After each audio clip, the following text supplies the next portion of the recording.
Hi, friends. Today, I want to talk to you about something that I am calling pandemic fatigue. Now, I am not referring to the fatigue that hits people when they have the virus and when they're ill. I'm talking about this overall feeling that I am hearing from many of my friends, my clients, my family, colleagues. Last week or two, when I say, "How are you doing?" so often the response I'm getting is, "I am so tired." And there's a very concerning factor here around this. I believe, and this is only my opinion, that what we're experiencing is actually quite normal and makes sense. When we first were hit with the news about what's going on in our world and this pandemic, we went through a phase of shock. It was like, whoa, what is going on here? And, then we just transitioned into recognizing what we needed to do in order to hopefully get a control over this: the social distancing, the isolation, the quarantine if you're feeling ill, the gloves, the masks, all of it. We just started to sort of transition into it and went through a bit of an acceptance of, okay, this is what we're going to have to do for a while so that we can get this under control and get back to normal. But that a while has been dragging, and it's lasting a lot longer than I think most of us ever anticipated. There was actually almost a honeymoon phase when we first got stuck in our homes and said, okay, maybe there's this gift of time here, and maybe I have more time to spend with family. And so, I'm going to make the best of it. And for many, they worked really hard for the first couple of weeks. But then it was like, whoa, this is getting hard. I'm tired of going to the supermarket being a overwhelming, stressful experience and then worrying about whether or not I can get the things that I need. I'm tired of trying to get my work done while my kids are running around the house and needing to homeschool them, or my spouse is not working at all while I'm still trying to get work done. I'm tired of the news. It's exhausting. It's scary. All of this is just piling up. And I believe we're kind of hitting a low. And what it is, how it's expressing itself is through this overwhelming feeling of fatigue. And it's really concerning because we do not know how long this is going to go on.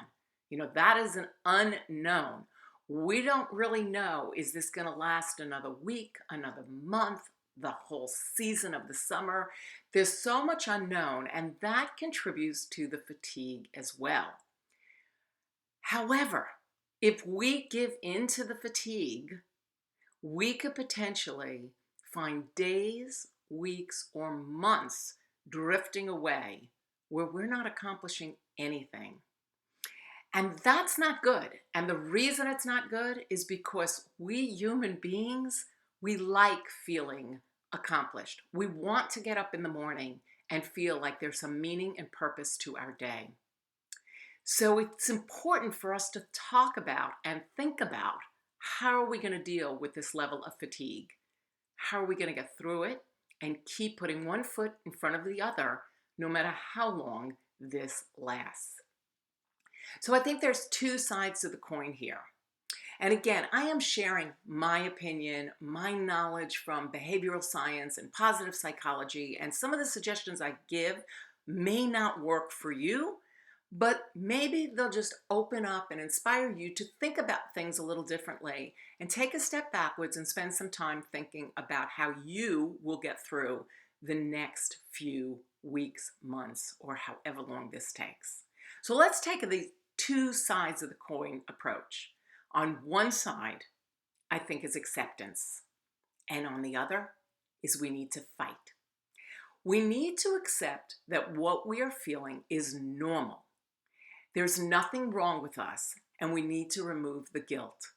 All the guilt around what I think I should be doing or I could be doing with my time. We need to recognize that the emotions we are experiencing are real, they are normal, and they are okay.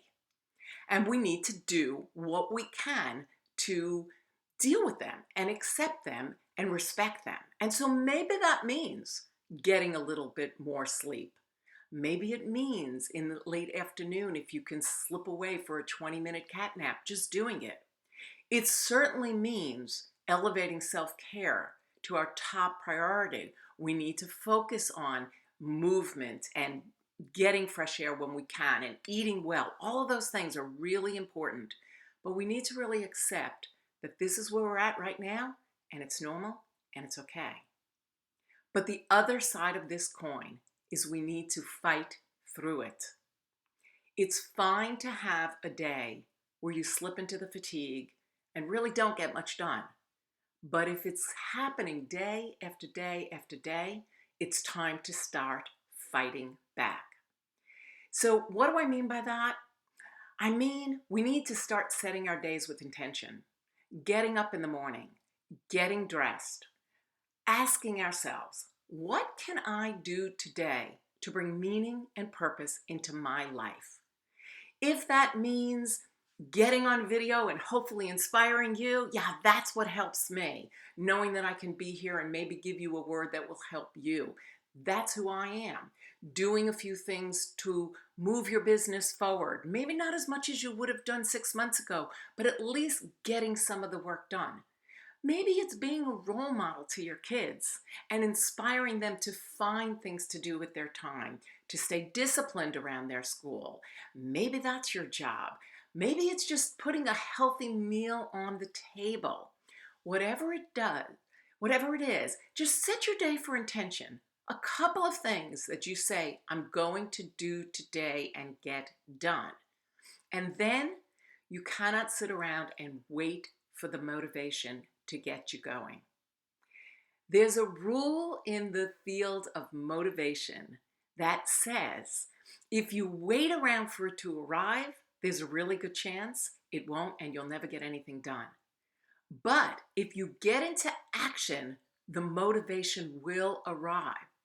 We feel good when we get going. So force yourself, fight against the fatigue, and just get it done.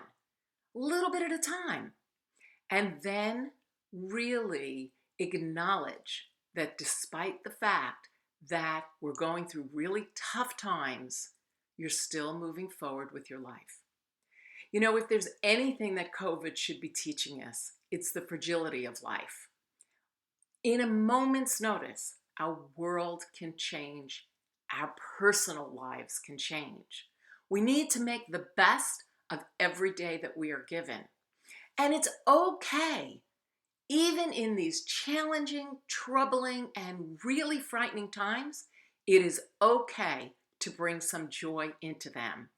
As a matter of fact, you should be. Find where you can bring joy to your life.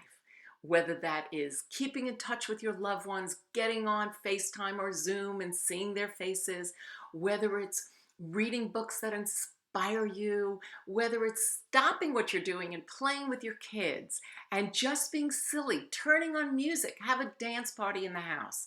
It's okay to bring that joy into your life, bring humor into your life despite the times we're going through. Because it will not always be like this. We will get through this. We will get through to the other side, and life will return to a semblance of normal. It will be different, but it will be our new normal. And you still want it to be a world filled with human compassion, love, joy, and meaning and purpose. So no matter how you're feeling, try and set your intentions for the day to find meaning and purpose in the things that you do, and just go and do it. I hope you stay well. I hope you are safe. And I hope that this inspired you to have a better day and maybe just a little bit more energy than you started with. Thanks so much for listening in. And if you like this, please subscribe to my YouTube channel so you can be alerted when I produce more videos and put them up there. Thank you for allowing me into your life to hopefully bring you some energy, some joy, and inspiration. Bye. Stay healthy.